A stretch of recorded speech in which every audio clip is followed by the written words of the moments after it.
नमस्कार, आप देख रहे हैं आज तक। आपके साथ मैं हूं राजीव ढोंडियाल। महाराष्ट्र में हिंदुत्व की राजनीति लाउड हो गई है। मराठी मानुष से हिंदुत्व के ट्रैक पर आने वाले राज ठाकरे आज मेगा रैली से हुंकार भरने वाले हैं। अब इसके लिए उन्होंने शिवाजी के गढ़ औरंगाबाद को चुना है। जिस वक्त राज ठाकरे मंच से भाषण दे रहे होंगे, ठीक उसी वक्त मुंबई में उद्धव ठाकरे मुंबई एयरपोर्ट पर शिवाजी को श्रद्धांजलि देते दिखेंगे।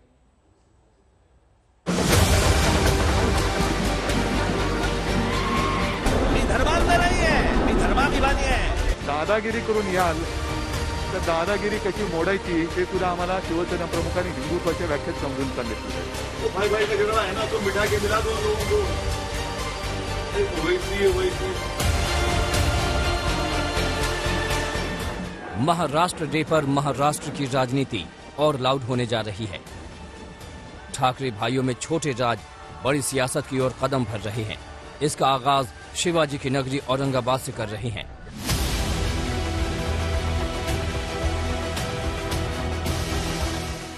ट्रेलर कल दिखा, आज पूरी पिक्चर है। महाराष्ट्र में मस्जिदों से लाउडस्पीकर हटाने का अल्टीमेटम देने वाले राज आज इसे लाउडस्पीकर से हुंकार भरेंगे। जर हिंदुत्व हे जर राष्ट्रीयत्व असेल तर मला राष्ट्रीयत्व जास्ती मान्य आहे। काय त्याच्यामध्ये चूक आहे माझी? मी धर्मांध नाहीये, मी धर्माभिमानी आहे। माझा कोणाच्या प्रार्थनेला विरोध नाहीये, पण तुम्ही आम्हाला त्रास देऊ नका। राज ठाकरे ने अचानक ट्रैक चेंज किया, मराठी मानुष से कट्टर हिंदुत्व की लाइन पकड़ी। ये बदलाव यूं ही नहीं है, सोची समझी है। सामने राज हैं, पीछे से बीजेपी का साथ है। शिवसेना कट्टर हिंदुत्व का दामन पकड़कर सियासी ट्रैक पर दौड़ती रही, लेकिन कांग्रेस और एनसीपी के साथ गठबंधन के बाद उसकी चाल धीमी पड़ी। अजान और हनुमान के विवाद में शिवसेना उलझी तो बीजेपी की शह पर कई आगे बढ़े। फिर चाहे वो नवनीत राणा हो या फिर नारायण राणे या कंगना रनौत, अब राज ठाकरे भी इस दरिया में कूद पड़े हैं। देश की जो पॉलिटिक्स हो रही है, उसमें पूरी कोशिश ये हो रही है कि सबसे बड़ा हिंदुत्व की आइडियोलॉजी पर कौन मानने वाला है। तो उसमें कांग्रेस भी रेस में है, भाजपा है, शिवसेना है, आप पार्टी है, एनसीपी है, समाजवादी पार्टी है। सब ये दिखाना चाह रहे हैं कि हिंदुत्व आइडियोलॉजी में हम सबसे आगे हैं। तो वो कंपटीशन हो रहा है उसका। मेरे बाप का नाम ओवैसी है, अब्बा का नाम ओवैसी है। अब संजय रावत ऐसा क्यों बोल रहे मेरे को नहीं मालूम। उनको नहीं बोलना चाहिए ऐसा, उनको ऐसा नहीं बोलना चाहिए। ईद के माहौल में राज ठाकरे की रैली से ओवैसी भड़के हुए हैं। ओवैसी अपनी पार्टी के सांसद की इफ्तार पार्टी में औरंगाबाद पहुंचे। इस मौके पर उन्होंने उद्धव सरकार के साथ साथ बीजेपी को भी घेरा। मुझे लगता था कि ओवैसी सिर्फ मुसलमानों में है और एमआईएम सिर्फ मुसलमानों में है, लेकिन एम का मतलब यहाँ कुछ और ही दिखता है। हिंदू समाज में भी कुछ ओवैसी निर्माण हुए हैं, एमआईएम निर्माण हुए हैं, और वो महाराष्ट्र में इस प्रकार का धार्मिक विद्वेष फैलाकर बीजेपी को मदद करना चाहते हैं। मेरे बाप का नाम ओवैसी है, अब्बा का नाम ओवैसी है। अब संजय रावत ऐसा क्यों बोल रहे मेरे को नहीं मालूम। उनको नहीं बोलना चाहिए ऐसा, उनको ऐसा नहीं बोलना चाहिए। मैं इतना ही कहूंगा, उनको ऐसा नहीं बोलना चाहिए संजय रावत। ऐसा है ना, संजय रावत तो उस घराने से ताल्लुक है उनका, वो जिम्मेदार आदमी है। अब संजय रावत अगर अपने लीडर के घर का फ्रस्ट्रेशन मेरे पे क्यों निकाल रहे? मेरे को उससे क्या करना है? वो भाई भाई का झगड़ा है ना, तुम बिठा के मिला दो। महाराष्ट्र में 26% मराठी आबादी है, जबकि 64% में उत्तर भारतीय, गुजराती और दूसरे हैं। राज ठाकरे अपनी सियासी जमीन तलाश रहे हैं। पिछले 2 विधानसभा चुनाव में पार्टी सिर्फ खाता ही खोल पाई, जबकि 2009 में एमएनएस को 13 सीटें मिली थी। राज ठाकरे 2024 में कुछ कमाल दिखाना चाहते हैं और इसके लिए कट्टर हिंदुत्व के अलावा कोई और रास्ता नहीं दिख रहा। राज का ये रास्ता बीजेपी को भी रास आ रहा है। बीजेपी भी चाहती है कि राज ठाकरे शिवसेना के वोट बैंक में सेंधमारी करे। अगर राज ठाकरे 5% भी वोट काट लेते हैं तो बीजेपी की महाराष्ट्र में बल्ले बल्ले हो जाएगी। फिलहाल नजर बीएमसी चुनाव पर है। इसी साल 15 नगर निगमों और 27 जिला परिषदों के चुनाव होने हैं। इन चुनावों को 2024 का लिटमस टेस्ट माना जा रहा है। पंकज खेलकर के साथ पंकज उपाध्याय, औरंगाबाद आज तक। तो औरंगाबाद में राज ठाकरे और औरंगाबाद में अभी तो संबोधन होना बाकी है, लेकिन उससे पहले ही सियासत शुरू हो गई। बहराज हमारे संवाददाता पंकज खेलकर इस वक्त औरंगाबाद में मौजूद है और हमारे साथ सीधे जुड़ गए हैं। पंकज, आज क्या विशेष तैयारियां हैं, कौन कौन मंच पर नजर आने वाला है?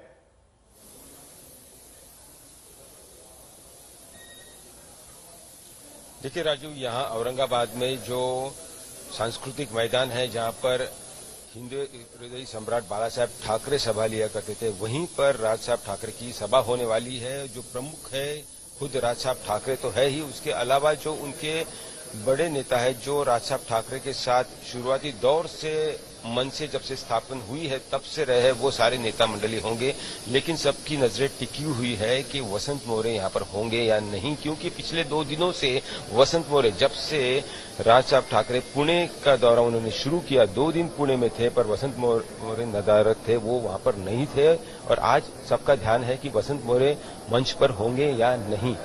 बातें जो हो रही है, 3 मई का अल्टीमेटम है, हनुमान चालीसा है, लाउडस्पीकर का मुद्दा है, लेकिन जो कहा है कि ध्यान उनका औरंगाबाद पर केंद्रित क्यों किया है, क्योंकि मनसे के साथ साथ जो कहा जा रहा है कि ये बीजेपी का एक बड़ा प्लान है कि जो शिवसेना उसे छोड़कर गई है, तो मनसे वो ताकत है जो उन्हें वो हिंदू वोट है वो वापस दिला सकती है। और इसीलिए यहाँ पर औरंगाबाद में इतनी बड़ी तैयारियां शुरू है और अपेक्षा अब जनता से भी बढ़ गई है। जो लोग हैं उन्हें राज ठाकरे और देखने का नजरिया उनका एक मसीहा की तरह है। यहाँ पर जो उदाहरण देखने को मिल रहा है कि यहाँ पर जहाँ राज साहब ठाकरे रुके हुए वहाँ पर लोगों का जमावड़ा शुरू हो गया है। ये जो लोग मेरे साथ हैं उनका भी यही कहना है कि जो एमवीए सरकार है उनसे उन्हें अपेक्षा नहीं है। जो उनकी लेबर कॉलोनी है वो हथियाने की बात हो रही है। बात तो शुरू हुई है 1980 से, लेकिन 2019 के बाद जो औरंगाबाद की लेबर कॉलोनी है वो बची कुची थी और इसीलिए लोग नाराज है। उनका कहना है कि राज साहब ठाकरे उन्हें बचा सकते हैं।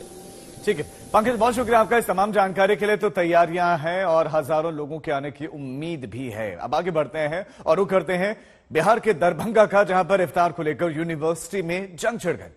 बीएचयू की तरह दरभंगा के ललित नारायण मिथिला यूनिवर्सिटी में भी छात्रों ने वीसी के खिलाफ हल्ला बोल दिया, नारेबाजी हुई, शुद्धि यज्ञ किया गया, हनुमान चालीसा का पाठ हुआ।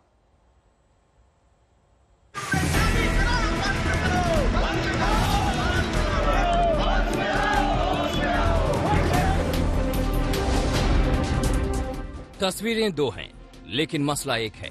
पहले बीएचयू में इफ्तार पर वार छिड़ा, अब बिहार के दरभंगा में भी संग्राम है।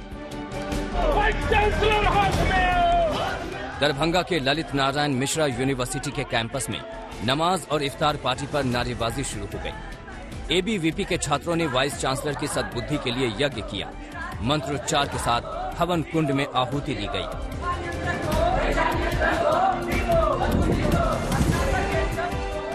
हिंदू संगठन के छात्रों ने हनुमान चालीसा का भी पाठ किया और इसे इफ्तार और नमाज का जवाब बताया। छात्रों का आरोप है कि शिक्षा के मंदिर में इफ्तार क्यों, रोजी की नमाज क्यों, धर्म का काम क्यों। जो शिक्षा जगत का जगह है, सरस्वती माता का स्थल है, इस स्थल को एक धार्मिक रूप दिया गया। जैसा कि पता चला है कि 2-3 दिन पहले यहाँ नमाज अदा किया गया और इफ्तार पार्टी रखा गया। ये सरासरी एक सोची समझी साजिश है। जब से हम लोगों की मतलब होश हुआ है, जब हम लोग जानकारी हुई है, तब से आज तक इस तरीका का इस यूनिवर्सिटी के अंदर कभी कुछ नहीं हुआ। हाँ, व्यक्तिगत किसी के आवास पर हुआ है, किसी हॉस्टल में हुआ है। यहाँ तक कि यहाँ जब सरस्वती पूजा नहीं होता है तो ये नमाज और इफ्तारी पार्टी क्यों। एबीवीपी को बीजेपी और बजरंग दल का साथ मिला। इन संगठनों ने धमकी भरे अंदाज में कहा, अगर कैंपस में नमाज और इफ्तार होगी तो सरस्वती पूजा भी मनाई जाएगी और दुर्गा पूजा भी की जाएगी, डांडिया भी होगा। कि उससे उन लोगों को आमंत्रण भी दिए कि अगर विश्वविद्यालय प्रशासन इफ्तार पार्टी में आकर शरीक हो सकते हैं तो आप हनुमान चालीसा और इस यज्ञ में आकर भी शरीक होए। लेकिन कोई भी व्यक्ति इस हनुमान चालीसा पाठ और यज्ञ में नहीं आए। इससे यह साबित होता है कि विश्वविद्यालय प्रशासन कहीं न कहीं सांप्रदायिक चश्मे से इस कार्यक्रम का आयोजन किया था। इफ्तार ही नहीं, लाउडस्पीकर पर बिहार में संग्राम है। नीतीश के मंत्री ही आए दिन अलग अलग बयान दे रहे हैं। नीतीश कुमार मामले को फिजूल बता रहे हैं, लेकिन बीजेपी कोटे के मंत्री आग उगलने से बाज नहीं आ रहे। रात के 12 बजे, 2 बजे, 4 बजे शिफ्ट ड्यूटी में काम करके जो लोग घर आवे और उनके कान के बगल में आप भोपू लगा दीजिए और उनको आप जगा दीजिए, तो बड़ा कहीं ना कहीं गड़बड़ है। इस पर बुद्धिजीवियों को विचार करना चाहिए और इसको धर्म के चश्मे से नहीं देखना चाहिए। किसी भी धार्मिक ग्रंथ में ये नहीं लिखा हुआ है कि माइक लगा करके तुम हमारी इबादत करोगे, पूजा करोगे, तभी हम सुनेंगे। बिहार में बीजेपी जेडीयू की सरकार है, लेकिन दोनों पार्टियों में ना तो बुलडोजर पर एक राय है और न ही लाउड स्पीकर पर। दरभंगा से प्रहलाद कुमार के साथ आज तक ब्यूरो। और अब एक विधान पर भी हिंदू मुसलमान शुरू हो गया। समान नागरिक संहिता लागू करने के दावे शुरू हुए तो मुस्लिम संगठनों ने विरोध शुरू कर दिया। All India Muslim personal law board की ओर से बाकायदा प्रधानमंत्री को चिट्ठी लिखी गई है। ये ऐतराज, विरोध में उठती आवाज इस बात की चर्चा बढ़ा रही है कि क्या देश में हिंदू या मुसलमान सबके लिए एक विधान की तैयारी शुरू हो गई? क्या बीते कुछ दिनों में कॉमन सिविल कोड को लेकर जो अटकलें लगाई जा रही हैं, अब उसे लागू करने का वक्त आ गया है? क्योंकि कॉमन सिविल कोड जैसी किसी भी पहल को असंवैधानिक बता चुके मुस्लिम पर्सनल लॉ बोर्ड ने अब सीधे पीएम मोदी को चिट्ठी लिखी है, जिसमें समान आचार संहिता सभी समुदायों से बातचीत के बाद ही लागू करने की अपील की गई है। साथ ही चिट्ठी की एक कॉपी यूपी के सीएम योगी आदित्यनाथ को भी भेजी गई है। कॉमन सिविल कोड को लेकर चर्चाओं ने जोर तब पकड़ा जब गृहमंत्री अमित शाह ने इसे लागू करने के संकेत दिए। एमपी में बीजेपी कार्यकर्ताओं के एक कार्यक्रम के दौरान अमित शाह ने कहा था कि सीए, राम मंदिर, धारा 370 और ट्रिपल तलाक के बाद अब कॉमन सिविल कोड की बारी है। ये बयान आने के बाद ही मुस्लिम पर्सनल लॉ बोर्ड ने कॉमन सिविल कोड को लेकर अपना विरोध जताना शुरू कर दिया। ऐसे में जहाँ मुख्तलिफ भाषाएं बोली जाती हो, मुख्तलिफ ट्रेडिशन हो, मुख्तलिफ तहजीबें हों, वहाँ पर इस मुल्क के अंदर, हिंदुस्तान के अंदर अगर आप यूनिफॉर्म सिविल कोड लाने की बात कहें और ऐसा यूनिफॉर्म सिविल कोड जिसका कोई ब्लूप्रिंट, जिसका कोई खाका भी आपके पास ना हो, तो ये कतई तौर पर मुनासिब बात नहीं होगी।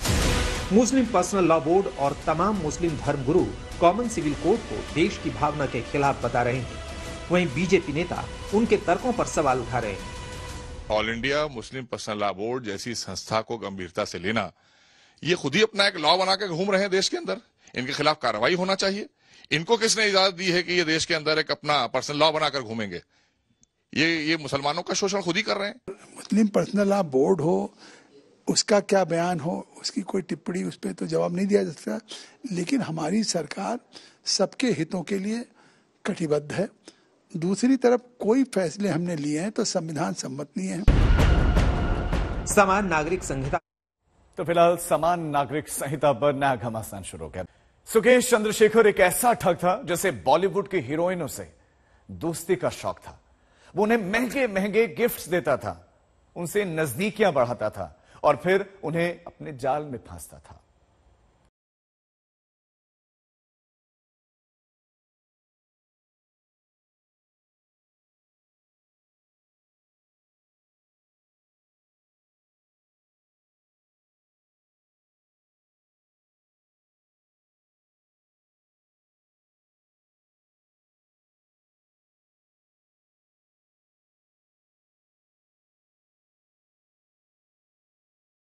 हिंदुस्तान के सबसे बड़े ठग सुकेश चंद्रशेखर की शिकार सिर्फ जैकलिन ही नहीं हुई। इस लिस्ट में नूरा फतेही का नाम भी आ चुका है, जिनसे ईडी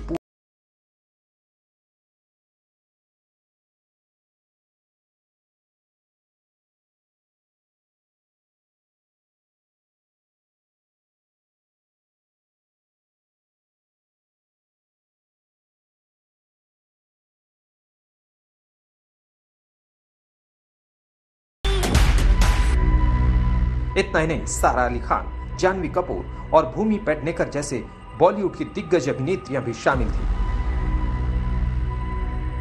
पूछताछ में जो बातें सामने आई उसके मुताबिक सुकेश चंद्रशेखर को सारा अली खान बहुत पसंद थी। वो लगातार उससे दोस्ती बनाने की कोशिश करता था। उसने सारा को कई चॉकलेट के गिफ्ट दिए, मैसेज किए। हालांकि पूछताछ में सारा ने बताया कि सुकेश के कई महंगे तोहफों को उसने लेने से इनकार कर दिया था। ईडी और जांच एजेंसियां लगातार सुकेश के बॉलीवुड कनेक्शन को लेकर पूछताछ कर रही है, जहां कई चौंकाने वाले खुलासे सामने आए हैं। सुकेश चंद्रशेखर से जुड़े केस में सबसे पहले दिल्ली पुलिस में एफआईआर दर्ज हुई थी। उस एफआईआर पर दिल्ली ईओडब्ल्यू ने अगस्त में जांच शुरू की। इस मामले में ईडी ने भी मनी लॉन्ड्रिंग की जांच शुरू कर दी थी। सुकेश पर आरोप है कि उसने रेनबैक्सी के पूर्व प्रमोटर शिविंदर सिंह और मालविंदर सिंह को जेल से बाहर निकलवाने का झांसा देकर उनकी पत्नियों से 200 करोड़ से अधिक की ठगी की। महाठग सुकेश चंद्रशेखर 2007 से ही ठगी की बड़ी वारदातों को अंजाम दे रहा है। 2021 में तिहाड़ जेल से सुकेश चंद्रशेखर ने महाठगी की वारदात को अंजाम दिया, जिसमें अदिति सिंह से 200 करोड़ रुपए की ठगी की गई। पुलिस को जांच में ये पता चला कि जेल के अंदर बाकायदा जेल अधिकारियों को मैनेज किया गया, उनको रिश्वत दी गई। कई हीरोइन, फिल्मी हस्तियां सुकेश चंद्रशेखर से मिलने के लिए तिहाड़ जेल आया करते थे। सुकेश खुद को कभी पीएम ऑफिस और कभी गृह मंत्रालय से जुड़ा अधिकारी बताता था। उसकी इस धोखाधड़ी में तिहाड़ जेल के कई अफसर भी शामिल थे। सुकेश इन सभी को मोटी रकम देता था। ईडी ने 24 अगस्त को चेन्नई में सुकेश का सी फिशिंग बंगला सीज कर लिया था। बंगले से 82,50,000 रुपए, 2 किलो सोना और 12 से ज्यादा लग्जरी कारें जब्त की गई थी। जेल की दीवार के पीछे बैठकर अपने फोन का इस्तेमाल करता था। कॉल स्पूफिंग के जरिए वो कॉल करता था, जिससे कि कॉल मिलने वालों को ये लगता था कि ये गृह मंत्रालय से कॉल किए जा रहे हैं। आवाज बदलकर गृह मंत्रालय का अधिकारी बनकर ये लोगों से ठगी की वारदात को अंजाम देता था। जाहिर है अब धीरे धीरे उसके तार खुल चुके हैं और ईडी की कार्रवाई आगे बढ़ती जा रही है। 200 करोड़ की ठगी में फंसा सुकेश चंद्रशेखर इस समय तिहाड़ जेल में है। सुकेश चंद्रशेखर ने कई एक्ट्रेसेस और मॉडल्स पर 2015 से अब तक 20 करोड़ रुपए खर्च किए हैं।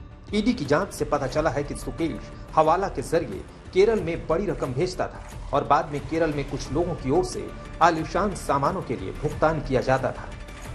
दिल्ली से तंसीम हैदर के साथ मुंबई से मुस्तफा शेख और मुनीश पांडे, आज तक। यूपी में करीब 1 लाख धर्मस्थलों में लाउड स्पीकर की बोलती बंद हो गई, लेकिन सियासी शोर बढ़ता जा रहा है। बिहार में बीजेपी जेडीयू गठबंधन की सरकार में ही अब तकरार दिखने लगी है, तो ओवैसी ने धर्म विशेष पर इसे प्रहार बता दिया।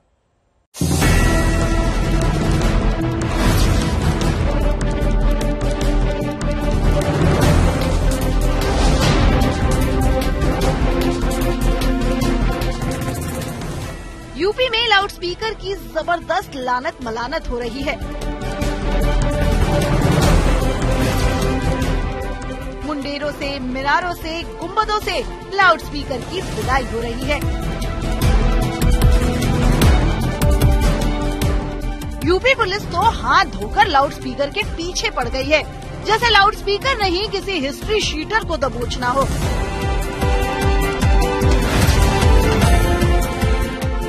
यूपी के हर शहर से लाउडस्पीकर पर कहर की तस्वीरें आ रही हैं। कड़क, जोरदार आवाज वाले लाउडस्पीकर तेजी से खामोश हो रहे हैं।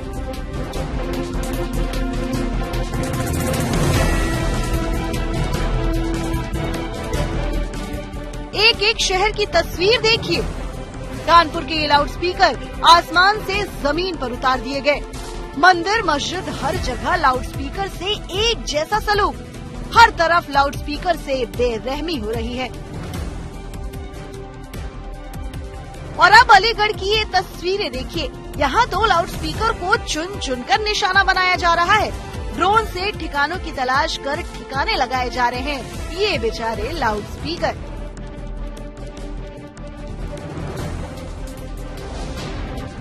बेचारे लाउडस्पीकर की झांसी में भी दाल नहीं गली। यहाँ भी इन्हें अर्श से फर्श पर गिर जाना पड़ा। यूपी के किसी भी शहर में चले जाइए, लाउडस्पीकर औंधे मुंह गिरते आपको दिख जाएंगे। मुरादाबाद, फिरोजाबाद, गाजियाबाद, कहीं लाउडस्पीकर आबाद नहीं। हर तरफ आफत, हर तरफ शामत। योगी राज में लाउडस्पीकर का नामो निशान नहीं रहने दिया जाएगा। धर्म के नाम पर शोर करने वाले लाउडस्पीकर की बोलती बंद होकर रहेगी। यूपी में अब तक 58,861 लाउडस्पीकर की आवाज धीमी कर दी गई।